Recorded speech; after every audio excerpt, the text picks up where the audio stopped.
Aula Naga. Dalam periode yang terus berjalan selain kemampuan lainnya, kemampuan kultivasi Li Yuan juga meningkat dengan sangat pesat. Rasa benci dan kagumnya terhadap gurunya membaur menjadi satu. Sebagai pendekar bergelar di alam langit, ia seperti orang bodoh saat dilatih dengan metode kejam dari gurunya. Hal lain yang terjadi di dunia luar Li Yuan tidak tahu sama sekali. Selama berada di bawah pelatihan, ia dilarang untuk meninggalkan Bukit Ketujuh dengan alasan apapun juga. Di sisi lain, semenjak tetua bukit pertama menemui Li Yuan secara pribadi, tidak ada lagi kabar yang memberitakan tentang keberadaan Li Yuan. Dalam hal ini Yu Mei merasa kehilangan, bahkan beberapa orang murid dalam lainnya seperti Chiu Wei dan Han Juo mencoba mencari tahu keberadaan Li Yuan. Namun sayangnya tidak ada informasi apapun mengenai Li Yuan. Tetua bukit pertama pun tidak pernah berkata apa-apa terkait Li Yuan. Tetua pertama jelas mengetahui keberadaan Li Yuan yang kini berada di Bukit Ketujuh, namun ia memilih untuk menyembunyikan berita tersebut dari siapapun. Selain dirinya, ketua sekte pun mengetahui perihal pengangkatan Li Yuan menjadi murid tetua Luo. Berita tentang Li Yuan sendiri menghilang seiring berjalannya waktu. Setelah setahun menjalani pelatihan di bukit pertama, kini para murid dalam yang satu angkatan dengan Li Yuan pun mulai mengembangkan bakatnya secara khusus di bukit utama lainnya. Meski ada yang tetap tinggal di bukit pertama, namun mereka semua pada umumnya adalah murid yang berpotensi. Seiring berjalannya waktu, meski tidak sesignifikan perkembangan Li Yuan, ternyata Xiu Juan juga mengalami peningkatan yang cukup pesat. Pesona kecantikannya benar-benar telah membutakan murid senior yang bernama Molen. Xiu Juan menikmati persembahan sumber daya yang diberikan oleh Molen secara khusus. Hanya dalam waktu 1 tahun ia menerobos ke ranah kaisar tingkat awal. Molen, terima kasih atas bantuanmu selama ini, ucap Xiu Juan dengan senyum terpaksa. Meski demikian, Xiu Juan telah menjalankan rencananya dengan baik sejak awal. Jika tanpa tindakan bodoh dari murid senior tersebut, maka mustahil perkembangan kemampuannya berjalan dengan cepat. Apakah kau akan bergabung dengan murid dalam? Tanya Molen dengan cemas. Tentu saja, aku akan menunggumu di sana, jawab Xiu Juan. Benarkah? Tanya Molen dengan antusias. Tentu saja. Bahkan jika dirimu belum mencapainya, aku akan selalu mengunjungi tempat ini, ujar Xiu Juan sambil tersenyum. Terima kasih, aku akan berusaha untukmu, ucap Molen dengan gembira. Sementara Xiu Juan hanyalah memberi harapan palsu kepada pemuda yang ia anggap tidak potensial tersebut. Bagi Xiu Juan, orang seperti Molen hanyalah batu loncatan untuk mengejar peningkatan kultivasinya. Di kota Qiang, perkembangan klan Li semakin menurun. Setelah klan Liu bersekutu dengan kelompok 7 hantu, kekuatan dan aset klan Li semakin merosot tajam. Bahkan ayah Li Yuan pun diusir oleh patriark klan Li karena seringkali berbeda pandangan. Kini Li Fu tinggal di sekitar pusat kota Qiang. Dengan bantuan Xiao Yi dengan pavilion angsa emasnya, kehidupan Li Fu tidak mengalami kesulitan. Bahkan Li Fu baru saja menikah beberapa bulan yang lalu. Dengan kepergian Li Yuan ke sekte Raja Wali Emas, ia sudah mendapatkan persetujuan dari putranya tersebut. Di bawah keterpurukan klan Li, mereka masih memiliki harapan dari Li Feng dan yang lainnya. Mereka adalah pemuda-pemuda yang beruntung dan direkrut sebagai murid luar sekte Pedang Biru. Keberadaan mereka juga secara tidak langsung telah menenggelamkan nama Li Yuan sebagai jenius klan Li yang sebenarnya. Banyak pihak yang menyatakan jika Li Yuan sudah tewas akibat menyinggung Liu Sang, apalagi selama setahun belakangan klan Liu secara terang-terangan membunuh dan merebut aset klan Li. Keadaan ini terus berlanjut dan membuat orang-orang klan Li tidak berdaya. Kepergian Li Yuan hanya diketahui oleh ayahnya dan juga Xiao Yi. Berita ini disembunyikan untuk melindungi Li Yuan dari gangguan kelompok 7 hantu. Meskipun sekte Raja Wali Emas termasuk kuat, namun mereka tidak mau mengambil resiko dengan membocorkan kepergian Li Yuan ke kota Qianzi untuk bergabung dengan sekte Raja Wali Emas. Namun nama Li Yuan masih masuk dalam daftar pencarian kelompok 7 hantu. Sebelum menemukan mayat Li Yuan, maka perintah tersebut masih tetap berlaku. 5 tahun pun berlalu dengan cepat, namun tidak bagi Li Yuan yang terus berada dalam kondisi hidup dan mati.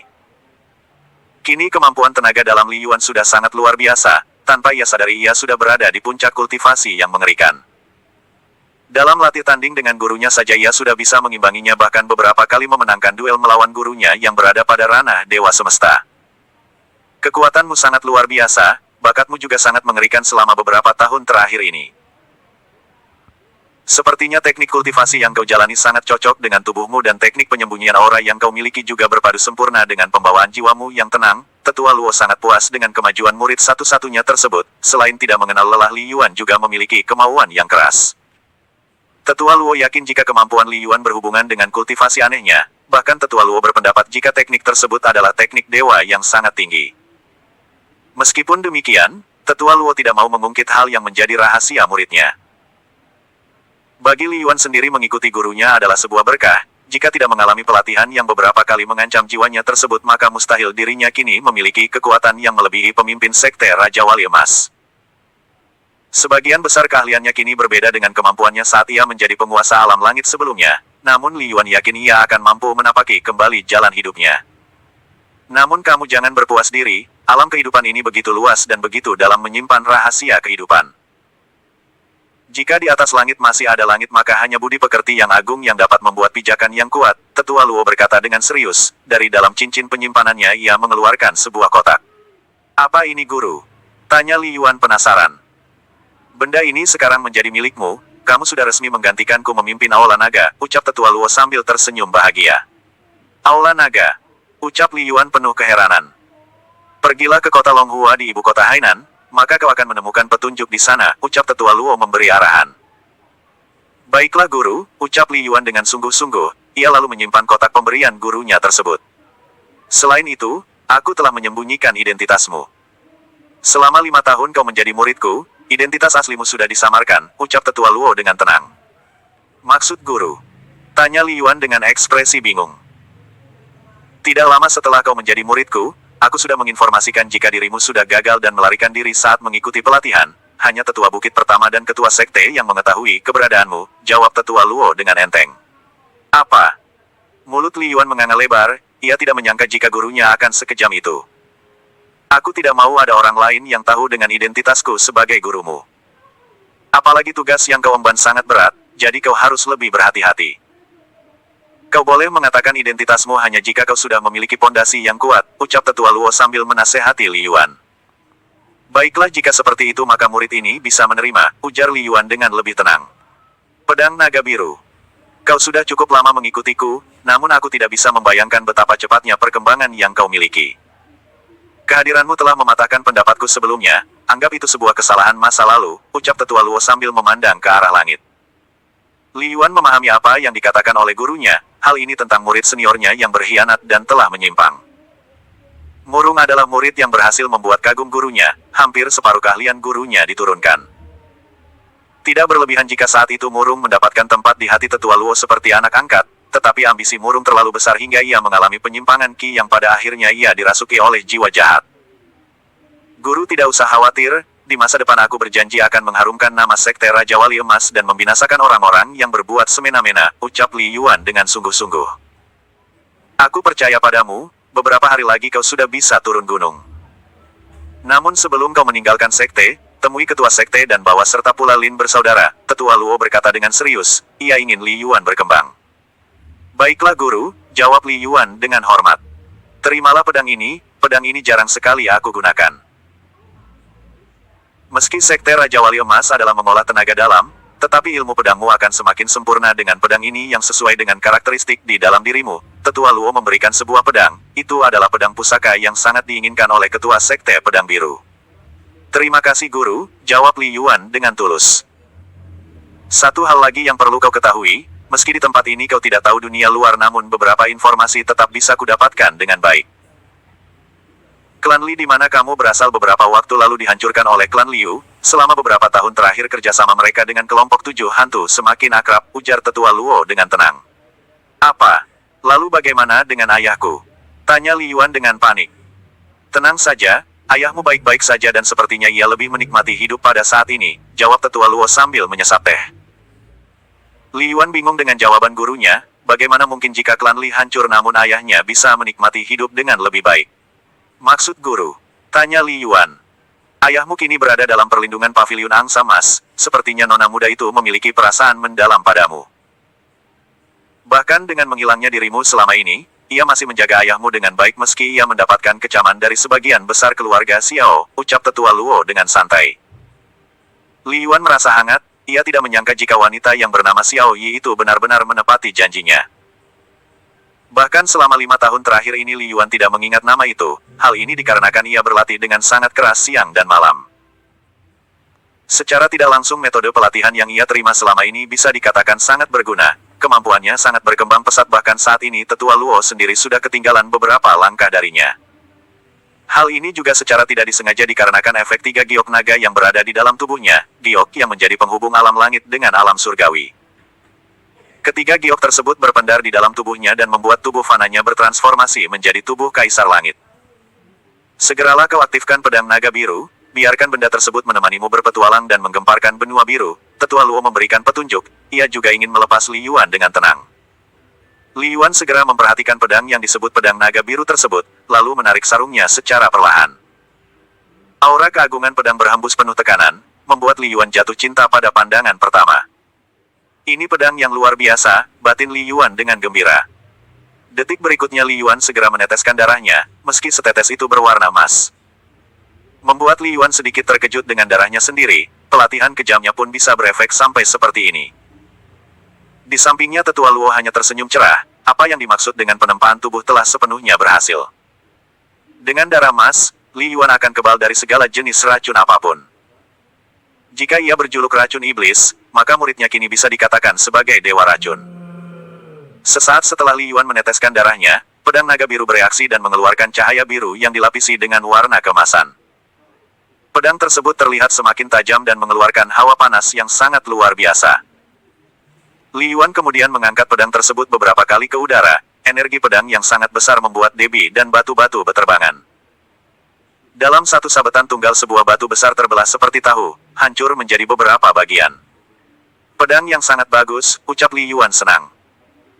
Sepertinya pedang itu memang sudah ditakdirkan cocok denganmu, namun dua cahaya yang menyinari menandakan pedang tersebut memiliki dua karakteristik yang berbeda, ucap Tetua Luo dengan serius. Ia juga tidak menduga jika pedang tersebut berfluktuasi dengan hebat. Tetua Luo kemudian mengajak Li Yuan duduk kembali, menceritakan beberapa hal tentang rahasia pedang naga biru. Sebagai tuan muda Aula Naga maka pedang naga biru adalah simbol kesatuan yang tidak bisa terpisahkan. Pada saat ini Tetua Luo menceritakan berbagai macam pengetahuan lainnya, sebelum muridnya pergi meninggalkan Bukit Ketujuh ia ingin semua informasi ia ketahui dengan baik. Terutama tentang eksistensi Aula Naga yang memiliki 7 divisi yang dipimpin oleh masing-masing seorang yang setingkat dengan jenderal. Li Yuan tercengang, ia baru tahu jika gurunya memiliki identitas yang lebih mengerikan ketimbang tetua sekte Raja Wali Emas. Meninggalkan keagungannya dan memilih untuk menetap di gunung yang sepi ini, Li Yuan juga baru memahami tentang arti legenda Bukit Ketujuh bukanlah igauan belaka. Li Yuan benar-benar bersyukur atas keberhasilan kultivasinya di tempat ini, berdasarkan catatan Sekte Raja Wali Emas yang terdiri dari beberapa bukit dengan masing-masing tetua utama. Li Yuan meyakini jika Bukit Ketujuh adalah rangkuman dari semua keahlian sekte, bahkan lebih dari itu keahlian yang diwariskan dari Tetua Luo berada di luar pemahaman. Pada saat ini Li Yuan kembali ke pemikiran sebelumnya, apakah gurunya berasal dari kehidupan lain? Karena menurutnya kemampuan tersebut terlalu luar biasa. Bahkan dari berbagai buku yang ia pelajari dari pemberian Tetua Bukit pertama, masih seujung kuku dari teknik-teknik yang diajarkan oleh Tetua Luo. Namun hal yang perlu digarisbawahi adalah Li Yuan mulai mendapatkan bekal yang pasti untuk menguak misteri kehidupan yang telah membawanya hingga ke tempat ini, bereinkarnasi dan memiliki ingatan yang tidak terhapuskan. Rasanya Li Yuan menjalani hidup yang panjang, dengan berbagai peristiwa yang silih berganti datang dan pergi. Kemunculan Li Yuan. Beberapa hari pun berlalu, Li Yuan menyempurnakan beberapa pengetahuan lainnya sambil mengulang membaca kitab tingkat dewa yang berada di dalam pikirannya. Itu adalah kitab pusaka yang berhubungan dengan giok naga sebelumnya, meski belum bisa menemukan rahasia lainnya tetapi ia yakin jika suatu hari akan ada titik terang. Sudah saatnya kau meninggalkan tempat ini, ingat pesanku tentang identitasmu. Jika kau sudah merasa yakin, kau boleh mengungkapkannya pada dunia.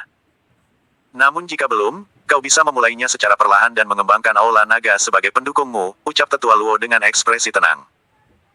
Meskipun terlihat tenang di luar, jauh di dalam hatinya ia memikirkan kekacauan yang akan terjadi, kehadiran muridnya pasti akan mengguncang dunia kultivator. Bahkan musuh-musuhnya di masa lalu tidak akan pernah menyangka jika dalam 5 tahun ini ia memiliki seorang talenta muda yang sangat mengerikan. Menyembunyikan keberadaan Li Yuan selama ini juga untuk membuat pihak lain teralihkan, Tetua Luo tidak ingin ada pihak-pihak yang mengganggu konsentrasi muridnya dalam berlatih, meskipun itu datang dari ketua sekte. Sebelumnya ketua sekte mendatangi Tetua Luo secara khusus untuk meminta partisipasi Li Yuan dalam kompetisi antar sekte. Namun secara tegas Tetua Luo menolaknya, meskipun Li Yuan adalah kandidat terbaik namun pencapaian Li Yuan saat itu masih belum maksimal. Alasan Tetua Luo agar Li Yuan menemui ketua sekte adalah terkait hal tersebut. Jika tidak keliru seharusnya sebentar lagi akan digelar pertandingan antar sekte yang akan digelar di Sekte Raja Wali Emas. Sebagai pihak penyelenggara, sudah seharusnya Sekte Raja Wali Emas memberikan kejutan yang tidak terduga. Li Yuan menyadari jika saat ini adalah waktu yang tepat bagi dirinya untuk menyelesaikan beberapa hal yang pernah tertunda di masa lalu. Bahkan ia juga sudah bersiap untuk menjemput masa depannya di kehidupan ini. Dalam usianya yang sudah 23 tahun, dirasa cukup untuk berpetualang dan menata-menata kehidupan yang selama ini terkotak-kotak dengan pembagian wilayah. Berdasarkan informasi terakhir dari Tetua Luo, perebutan kekuasaan telah menimbulkan perang saudara, korban rakyat sudah tidak terhitung jumlahnya serta tindak kejahatan beberapa kelompok telah mengacaukan stabilitas kerajaan. Guru, terima kasih atas bimbinganmu selama ini. Murid tidak akan mengecewakanmu, ucap Li Yuan dengan tulus. Aku percaya padamu, jawab Tetua Luo sambil mengangguk puas. Keduanya lalu minum arak tanda perpisahan, setelah itu Li Yuan pun bergegas keluar dari gua yang selama ini menjadi tempat tinggalnya. Hanya dalam satu tarikan napas Li Yuan sudah tiba di atas bukit tempat pertama ia menerima pelatihan pertama dari gurunya. Selanjutnya Li Yuan menuruni bukit dengan santai, menikmati suasana bukit ketujuh yang selama ini menjadi rumah utamanya setelah ia terlempar ke alam fana. Seperti bernostalgia dengan masa lalu membuat langkah Li Yuan tanpa sadar sudah mendekati bangunan sederhana, tempat di mana dia Ken senior berada. Pada jarak tertentu Li Yuan dapat merasakan kehadiran dua orang pendekar tingkat langit tahap akhir tengah menanti kedatangannya. Selamat bertemu kembali Tuan Muda, sapa Lin Bao dan Lin dan dengan ramah, mereka adalah Lin bersaudara yang bertugas menjaga gerbang bukit ketujuh. Sepertinya kekuatan kalian sudah bertambah kuat, ucap Li Yuan sambil tersenyum, menurut gurunya kedua diaken senior ini akan mengikutinya. Tuan Muda terlalu memuji, mulai saat ini kami adalah pelayan Tuan Muda, ucap Lin Bao dengan senang. Sebelumnya selama bertahun-tahun ia dan adiknya adalah penjaga gerbang bukit ketujuh. Namun Tetua Luo membebaskan mereka karena pada dasarnya mereka juga memiliki identitas lain sebagai penghubung Aula Naga. Tanpa orang lain ketahui, setiap informasi penting dari Aula Naga diterima dengan baik oleh mereka berdua. 5 wilayah benua biru yang terdiri atas wilayah barat, timur, utara, selatan dan tengah tidak lepas dari pemantauan Lin bersaudara. Apakah kalian sudah siap turun gunung? Tanya Li Yuan. Mengikuti arahan Tuan Muda, kami sudah menunggu hari ini, ucap Lin Bao dengan senang. Baiklah jika begitu, kita berangkat sekarang, ucap Li Yuan penuh semangat. Baik Tuan Muda, jawab keduanya dengan patuh. Pada saat ini Lin Bao dan juga Lin dan memimpin jalan, mereka berencana menuju bukit kelima untuk bertemu dengan ketua sekte. Patriark Klaimen adalah sosok yang tidak mudah ditemui, namun kali ini Li Yuan memiliki kualifikasi untuk bertemu dengan Patriark. Hari menjelang siang ketika Li Yuan dan kedua Lin bersaudara tiba di bukit kelima, kedatangan mereka menarik perhatian beberapa orang tetua utama yang saat ini sedang mengadakan pertemuan. Tetua Cibiun adalah orang yang paling semangat saat melihat Lin bersaudara, namun pandangannya jatuh pada seorang pemuda tampan yang terlihat sangat tenang dengan sebuah pedang menggantung di punggungnya. Hahaha. Sepertinya langit cerah menyertai Sekte Raja Wali Emas, ucap Tetua Cibiun dengan penuh semangat. Mendengar perkataan itu para petinggi sekte menjadi heran, mereka adalah Tetua Bukit kedua Husetian, Tetua Bukit ketiga Mingkem, Tetua Bukit keempat Yang Guo dan Tetua Si Huang dari Bukit keenam. Adapun ketua sekte sedikit tercerahkan, melihat Lin Bao dan Lin dan memasuki aula pertemuan sekte maka ia bisa menyimpulkan pemuda yang tampak asing tersebut pastilah aset Bukit ketujuh yang selama ini disembunyikan. Salam hormat kepada ketua sekte, salam hormat kepada para tetua utama, ucap Li Yuan dan Lin bersaudara bersamaan. Benar-benar istimewa, kamu tidak mengecewakan, ucap Tetua Cibiun, tetua bukit pertama yang merekomendasikan Li Yuan. Apa kabar Tetua Ci? Mohon maaf baru bisa menemui tetua, ucap Li Yuan dengan sopan. Dari sekian petinggi sekte yang hadir hanya Tetua Cibiun yang dikenal oleh Li Yuan. Sementara para tetua utama lainnya ia tidak mengenal sama sekali. Hal ini wajar mengingat Li Yuan hanya 1 hari berada di bukit pertama setelah dirinya bergabung dengan Sekte Raja Wali Emas. Baik sekali, ucap Tetua Cibiun sambil menahan senyum puas. Pada titik ini Tetua Cibiun sangat terkejut, tetapi jauh di dalam hatinya ia sangat kagum dengan Li Yuan. Ia begitu tenang dan tidak terlihat fluktuasi energi apapun, hanya dalam waktu 5 tahun ia sudah berada pada tingkatan yang tidak dapat dipahami olehnya. Para tetua utama masih keheranan, memandang ke arah Li Yuan penuh dengan tanda tanya. Dalam pandangannya, Mereka tidak mengetahui sama sekali identitas pemuda yang tampak asing tersebut. Tetapi di tengah kebingungan para tetua utama, Patriark Sekte segera berdiri dan menghampiri Li Yuan secara langsung. "Jika tidak salah maka kamu adalah Li Yuan," ucap Patriark Laimen dengan percaya diri. "Itu saya," jawab Li Yuan dengan tenang. Namun tiba-tiba, suhu ruang pertemuan menjadi panas. Aura yang kuat datang dari ketua sekte mengarah kepada Li Yuan. Pada pertemuan pertama, ketua sekte langsung mengeluarkan tindakan untuk menguji kemampuan Li Yuan. 7 penguasa Aula Naga. Menyaksikan keadaan seperti ini, Lin Bao serta Lin dan mundur beberapa langkah. Kekuatan aura yang dikeluarkan oleh ketua sekte bukanlah sesuatu yang dapat ditanggung oleh kedua diaken yang kini menjadi pelayan Li Yuan tersebut. Dalam kesempatan ini juga, Lin Bao serta Lin dan ingin menyaksikan langsung kemampuan Tuan Muda Aula Naga yang baru saja ditunjuk oleh Tetua Luo. Meski mereka mengetahui metode latihan yang dijalani Li Yuan namun belum pernah menyaksikan Li Yuan berhadapan dengan orang lain. Meski tindakan ketua sekte dinilai berlebihan, namun Lin bersaudara yakin jika ketua sekte masih memiliki batas toleransi.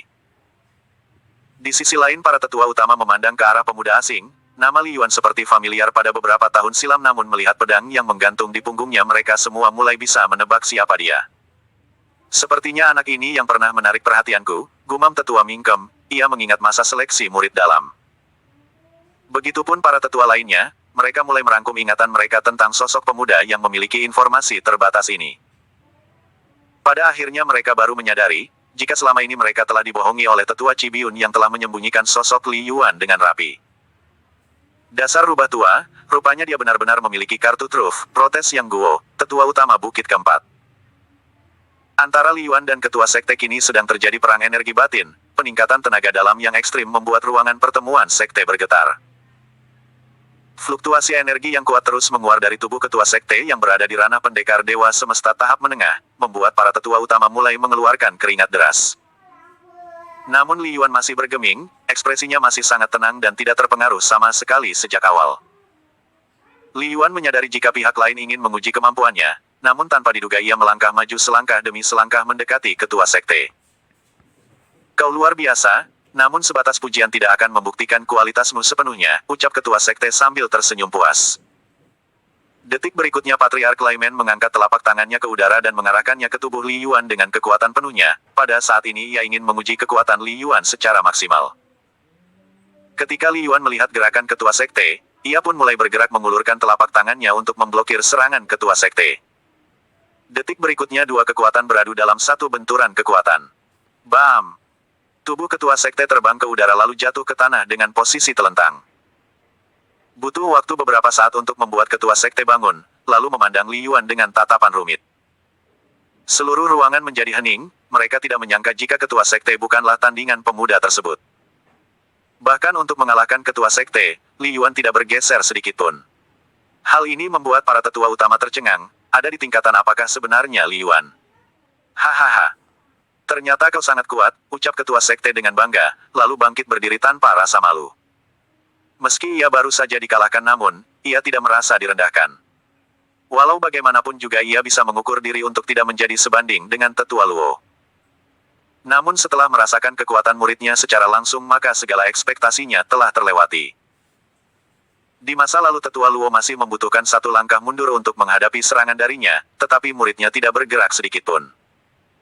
Malah ketua sekte jelas merasakan jika kekuatan Li Yuan belum sepenuhnya dikeluarkan. "Ketua terlalu memuji," ucap Li Yuan dengan sopan.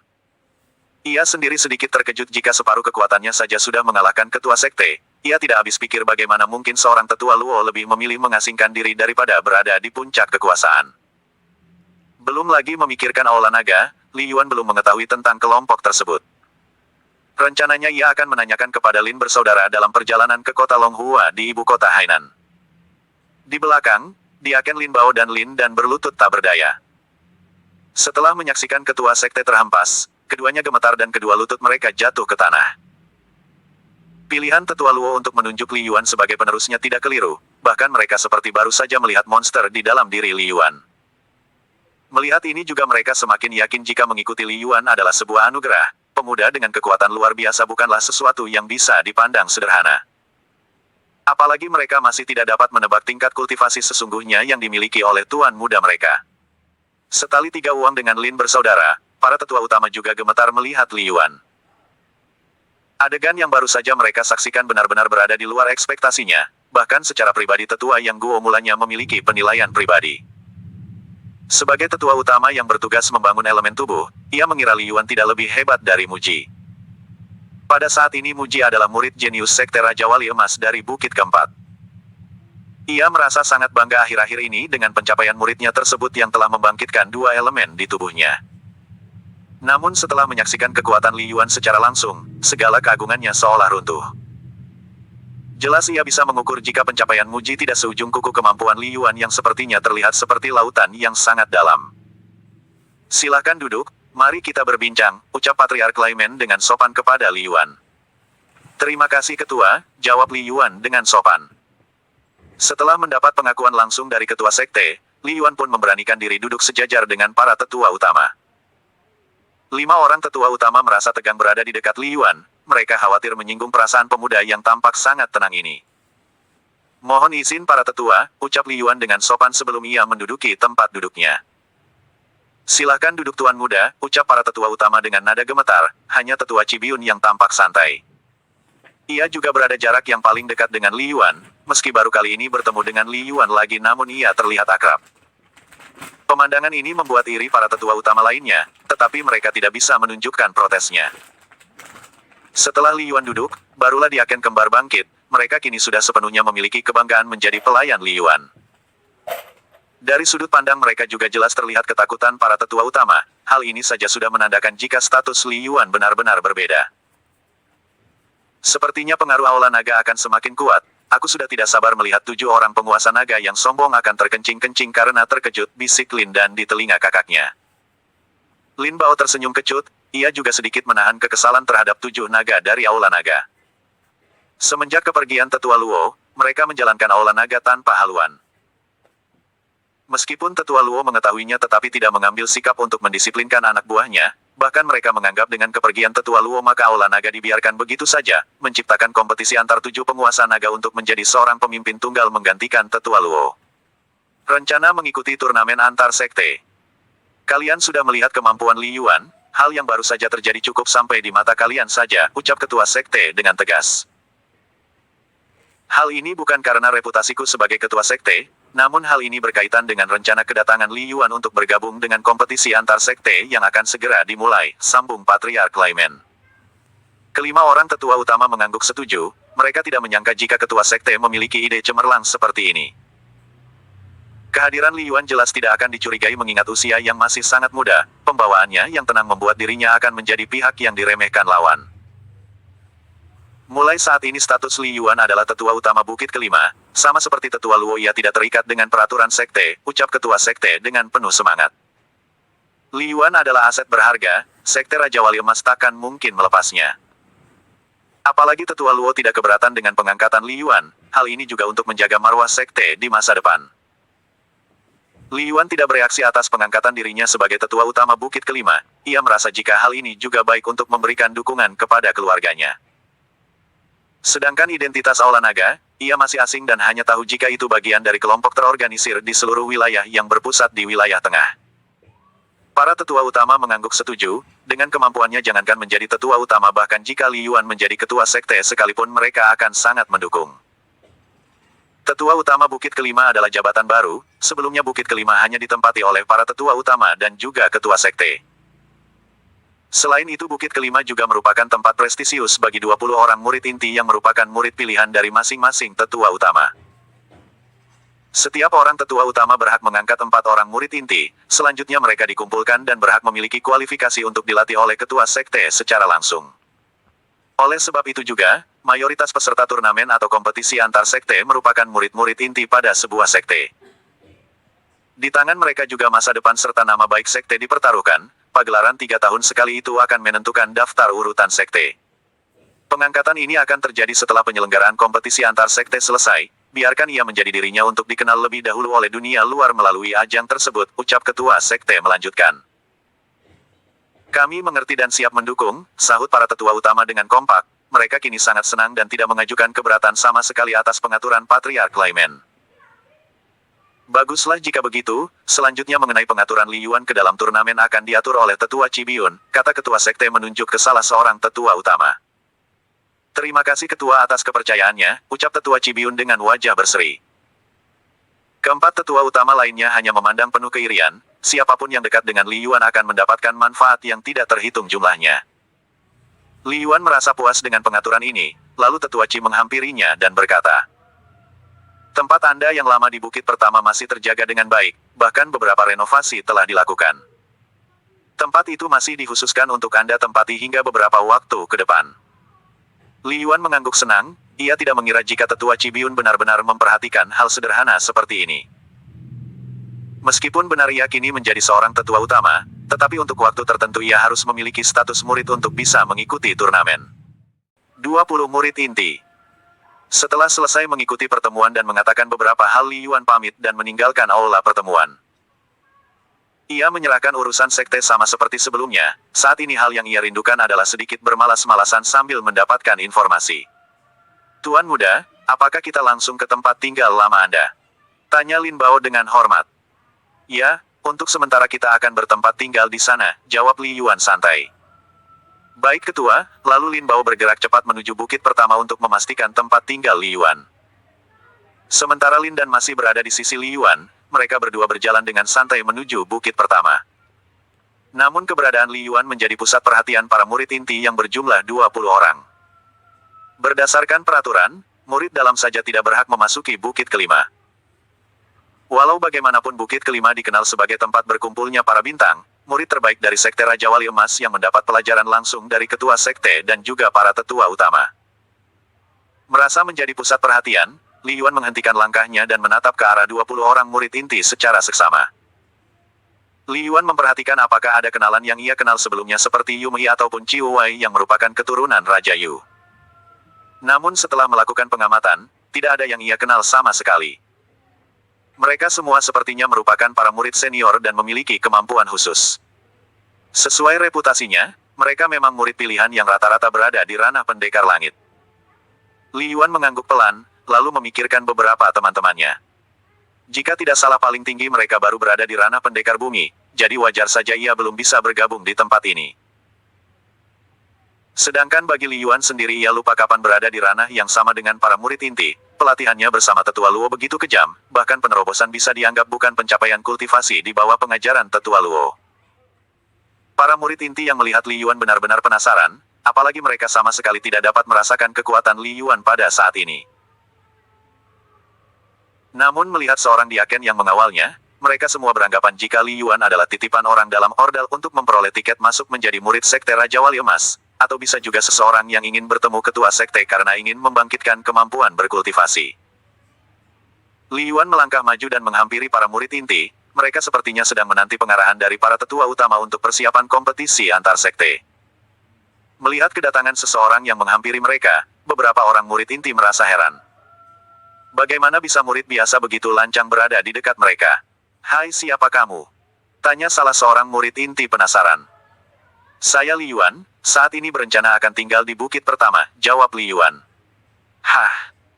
Bagaimana mungkin kau bisa tersasar hingga ke tempat ini? Apakah kamu tidak tahu ini tempat apa? Ucap murid inti tersebut sambil melotot. Oh, tempat apakah ini? Tanya Li Yuan penasaran. Lin Dan hendak maju, namun ia melihat kode dari Li Yuan untuk tidak ikut campur. Apakah kau bodoh? Tidak semua orang bisa memasuki tempat ini. Bahkan jika itu seorang diaken sekalipun, ucap murid inti tersebut dengan angkuh.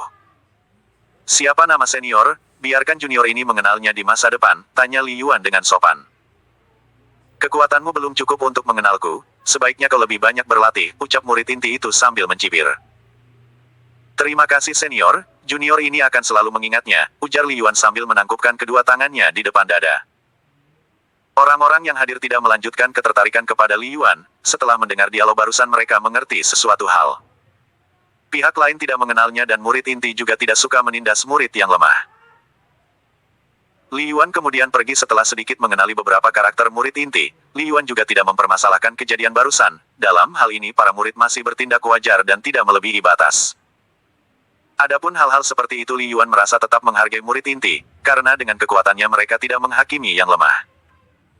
Kejadian yang baru saja terjadi tidak luput dari pantauan para tetua utama, terutama tetua Mingkem di mana baru saja muridnya bersinggungan dengan Li Yuan. Untungnya di antara keduanya tidak terjadi insiden, sehingga tetua Mingkem dapat bernapas dengan lega.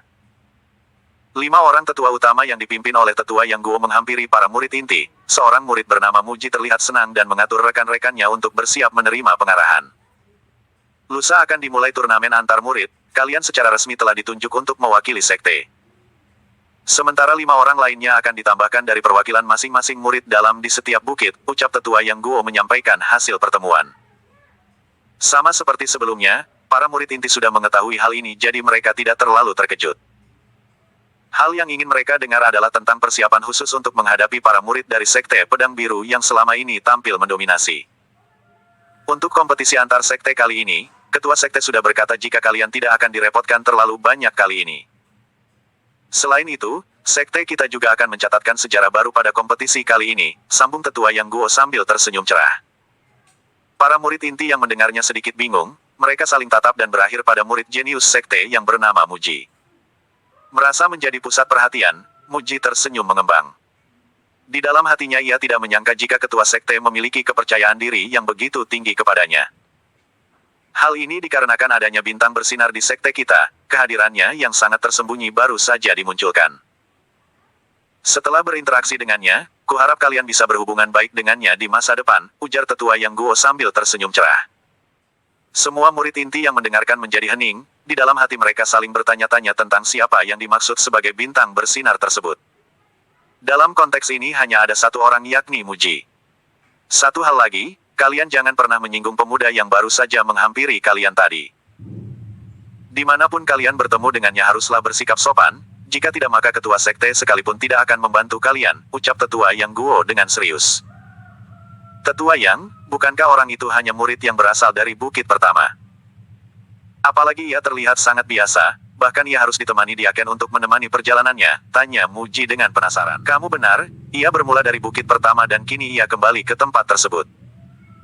Ia juga akan mewakili murid dalam dari bukit pertama, jawab tetua Yang Guo dengan sungguh-sungguh, namun identitas Li Yuan sebagai murid tetua Luo tidak diungkapkan. Mendengar penjelasan dari tetua Yang Guo tidak semuanya murid inti menjadi puas. Mereka tidak mengerti mengapa hanya seorang murid dalam saja perlu dihormati. Apakah hal ini karena orang itu orang dekat dengan tetua Cibiun hingga mendapatkan perhatian lebih? Beragam pertanyaan muncul, namun mereka tidak menemukan tidak terang. Para tetua utama pun tidak memberikan alasan yang jelas, membiarkan informasi ini seperti mengambang dan menimbulkan tanda tanya besar. Sementara itu, Li Yuan sudah tiba di kediaman lamanya.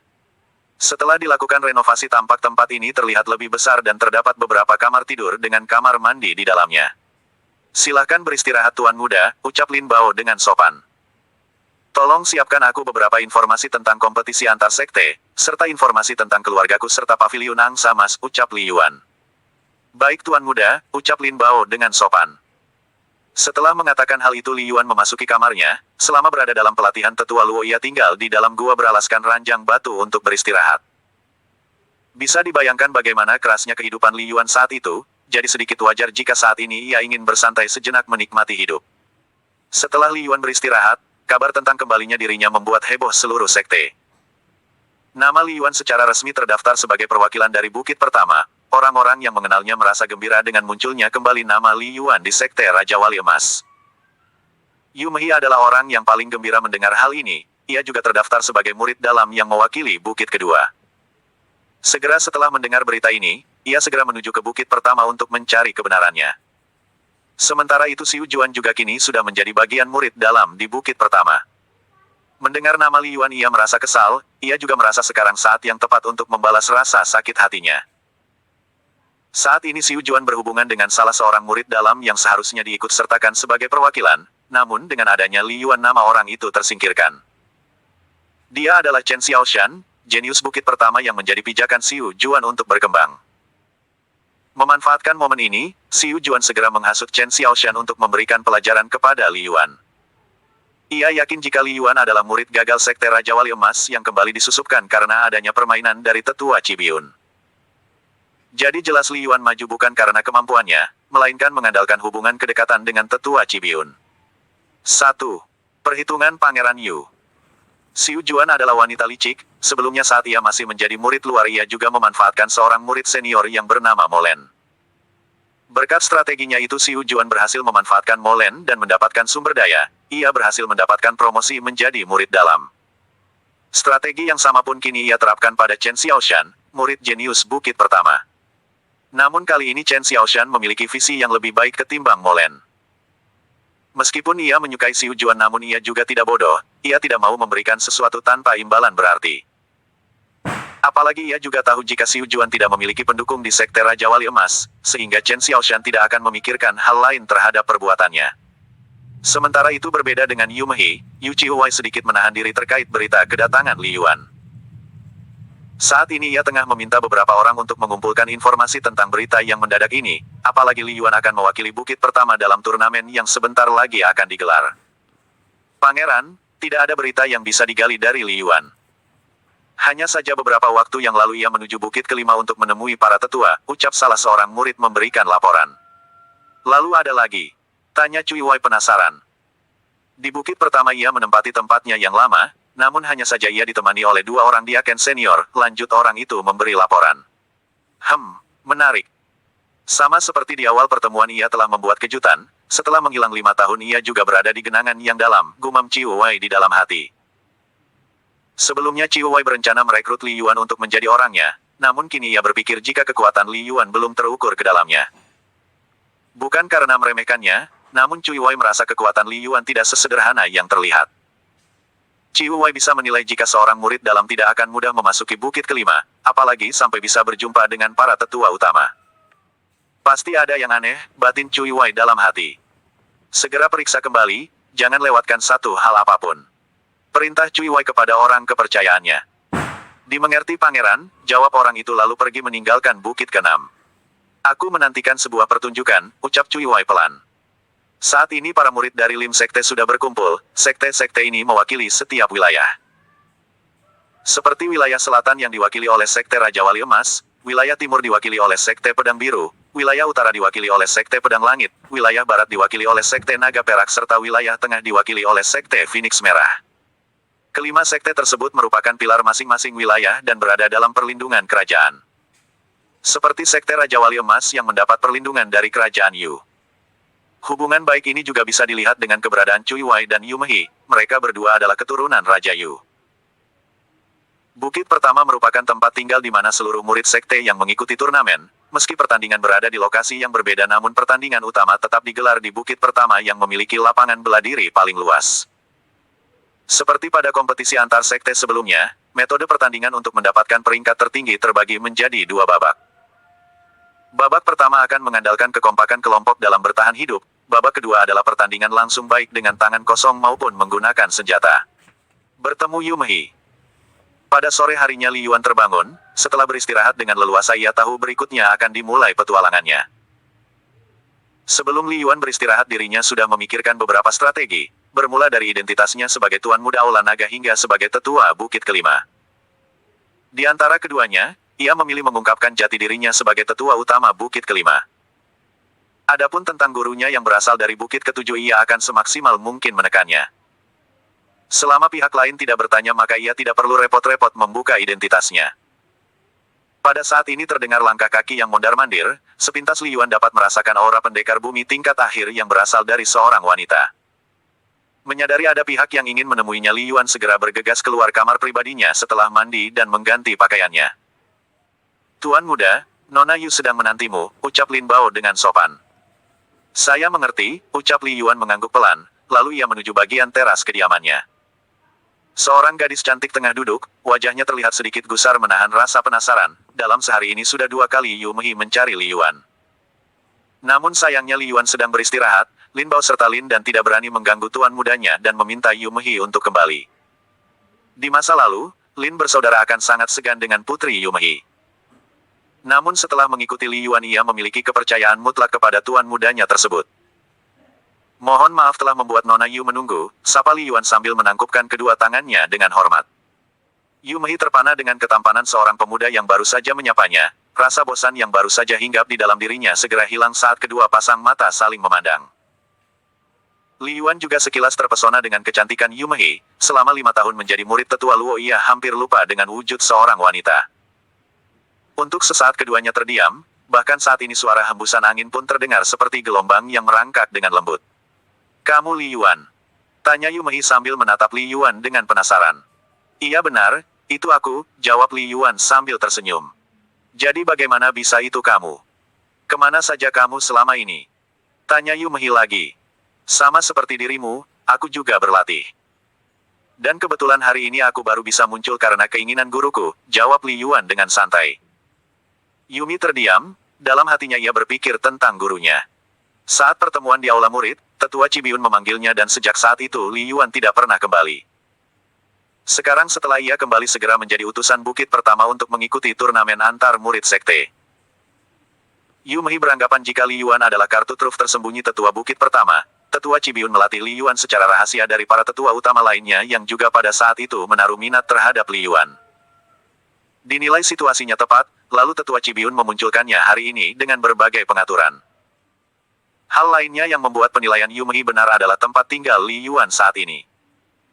Bangunan ini adalah tempat tinggal pertama Li Yuan saat bergabung dengan Sekte Raja Wali Emas. Bahkan tetua Cibiun melakukan renovasi khusus dan memperbesarnya hingga hari ini ditempati Li Yuan kembali. Bahkan sebagai murid jenius bukit pertama, Chen Xiaoshan tidak memiliki kualifikasi untuk menempati tempat tinggal ini. Menggiring opini, sepertinya tetua Cibiun memperlakukanmu dengan baik, ucap Yumei sambil tersenyum. Bisa dikatakan seperti itu, tanpa bantuan darinya mungkin kau tidak bisa melihatku yang sekarang, jawab Li Yuan sambil mengangguk, pikirannya melayang ke masa silam saat tetua Cibiun membawanya ke bukit ketujuh.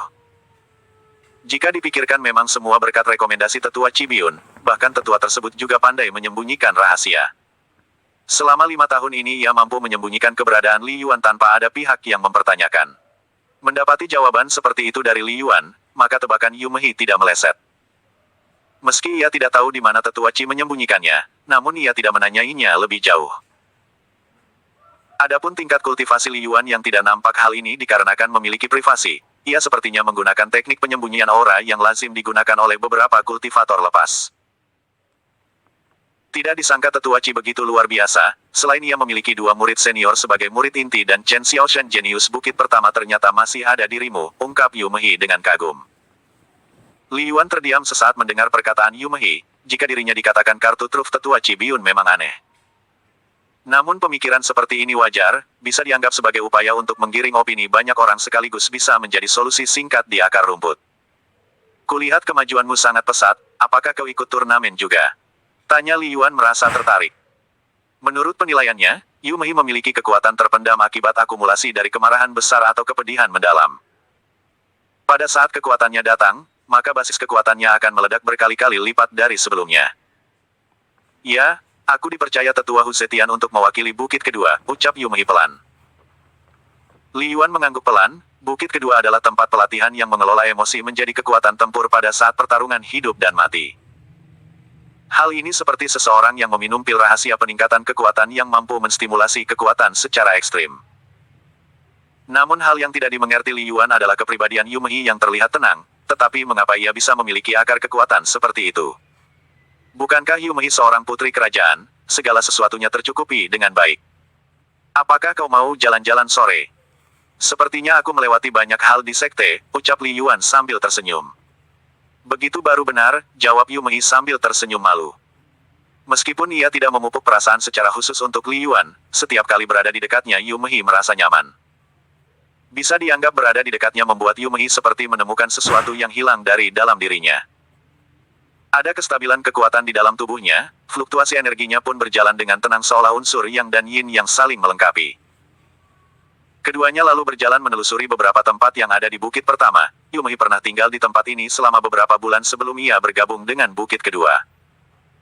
Sepanjang jalan Yumei melupakan statusnya sebagai putri seorang raja, di depan Li Yuan ia seperti kelinci imut yang bergerak patuh menyenangkan hati tuannya.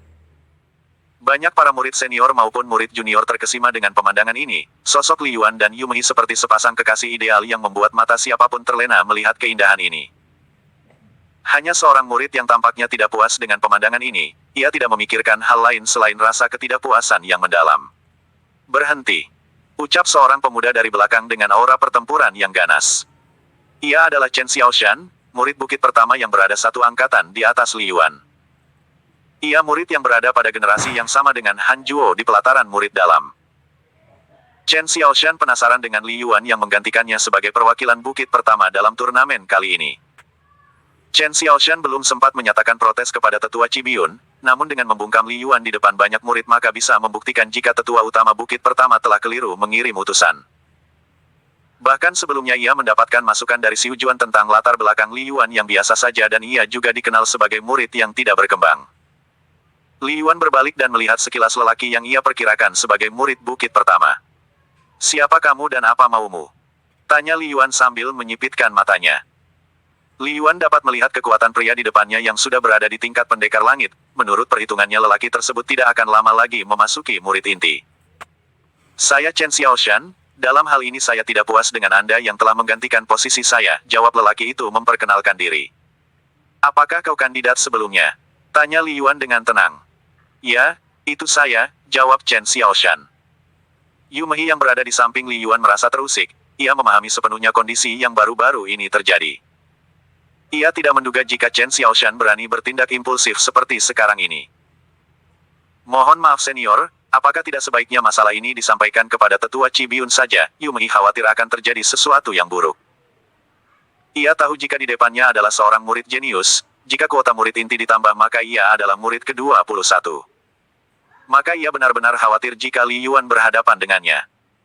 "Saya akan menghadap tetua Cibiun jika murid baru itu tidak lebih baik dari saya, namun saya tidak akan mempertanyakan keputusan tetua jika ia bisa menahan satu pukulan saya," jawab Chen Xiaoshan dengan tegas. Pada saat ini banyak murid dalam yang datang untuk menyaksikan, bahkan Xiu Juan juga hadir dengan tatapan tidak suka. Ia jelas melihat kebersamaan Li Yuan dengan Putri Yu Mei yang terlihat begitu akrab. Sebelumnya Li Yuan juga dekat dengan nona besar paviliun angsa mas yang bernama Xiao Yi. Bahkan hubungan Li Yuan dan Xiao Yi tampak tidak biasa. Sebagai orang yang sama-sama berasal dari kota Qiang, Xiu Juan jelas mengetahui perlindungan yang diberikan oleh Xiao Yi kepada orang tua Li Yuan. Jika tidak bisa dipastikan orang tuanya akan tewas saat klan Li dihancurkan baru-baru ini oleh keluarga Liu. Li Yuan tidak marah setelah mendengar perkataan dari Chen Xiaoshan, melainkan merasa wajar dengan sikap murid tersebut yang kini tengah kesal tersebut. Ia juga menyatakan ketidakpuasannya secara terbuka, hal ini tidak asing di dunia kultivator. Apalagi Li Yuan tahu jika pada dasarnya Chen Xiaoshan memiliki kualifikasi yang cukup untuk mengikuti turnamen. "Baiklah, aku akan menerima tantanganmu," ucap Li Yuan dengan santai. "Bagus jika begitu," ucap Chen Xiaoshan mendengus pelan, di dalam hatinya ia merasa senang. Sementara Yu Mei hanya bisa memandang kagum Li Yuan, sikapnya yang tenang seperti sebuah gunung yang sangat kokoh tidak terpengaruh dengan terpaan angin dan hujan. Para murid dalam lainnya pun merasa terhibur akan ada perseteruan dua orang murid. Kebanyakan dari mereka sudah mengenal Chen Xiaoshan, jadi dengan jelas mereka menyatakan dukungan kepadanya. Beberapa pasang mata juga memperhatikan hal ini dengan serius. Mereka penasaran dengan penunjukan Li Yuan yang tiba-tiba ini dan tanpa diketahui kualifikasinya dalam mengikuti turnamen murid antar sekte. Melawan Chen Xiaoshan. "Silakan senior maju dan saya minta untuk tidak menahan kekuatan," ucap Li Yuan. "Baiklah, terima ini," ucap Chen Xiaoshan dengan lantang. Detik berikutnya Chen Xiaoshan melangkahkan kakinya dan mengerahkan kekuatannya pada telapak tangannya. Sebuah energi kekuatan tenaga yang besar ia kerahkan untuk menghajar Li Yuan. Li Yuan mengetahui jurus yang digunakan oleh Chen Xiaoshan saat ini. Sebelum berpisah di Bukit Ketujuh, tetua Cibiun pernah memberikan beberapa buku catatan teknik bela diri. Sekilas senyum tipis terlihat di sudut bibir Li Yuan, lalu tangannya terangkat ke udara melakukan gerakan yang sama dengan Chen Xiaoshan. Chen Xiaoshan terkejut tidak menyangka jika pihak lawan menggunakan jurus yang sama dengannya, namun ia juga penasaran dengan kekuatan Li Yuan. Suara mendesing. Tubuh Chen Xiaoshan bergerak seperti bola meriam, tinjunya yang kuat menciptakan angin yang kencang. Bam! Dua pukulan beradu dengan keras. Tabrakan kekuatan ini membuat fluktuasi udara terpecah menimbulkan serpihan gelombang energi yang menyebar ke sekitar. Detik berikutnya tubuh Chen Xiaoshan terpental jatuh ke tanah. Setelah memandang penuh ketakutan ia pun tidak sadarkan diri.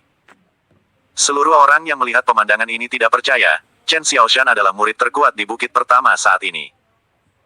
Namun di hadapan Li Yuan ia bukanlah apa-apa, hanya dalam satu pukulan ia tumbang tak berdaya. Begitu juga Yu Mei yang berada paling dekat jaraknya dengan pertarungan. Ia dengan jelas melihat sosok Li Yuan yang berdiri kokoh. Hal yang tidak ia mengerti adalah pada saat pertukaran pukulan barusan Yu Mei tidak dapat merasakan sama sekali fluktuasi energi di dalam diri Li Yuan.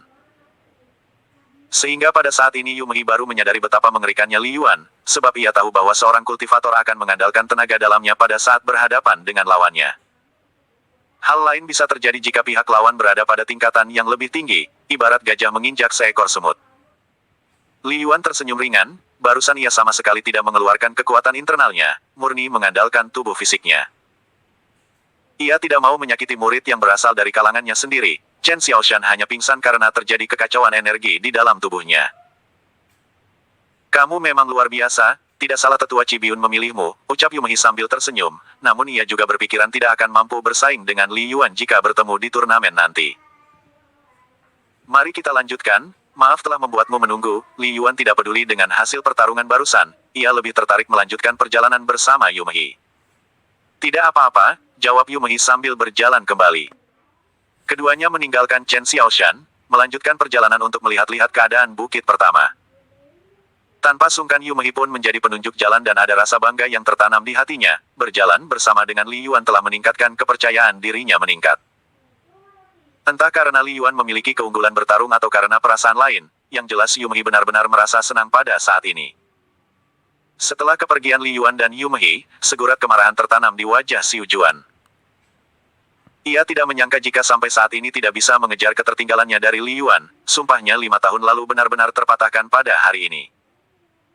Meski ia menyesal telah mengakhiri pertunangannya di masa lalu, namun tidak ada obat untuk mengobati penyesalannya itu.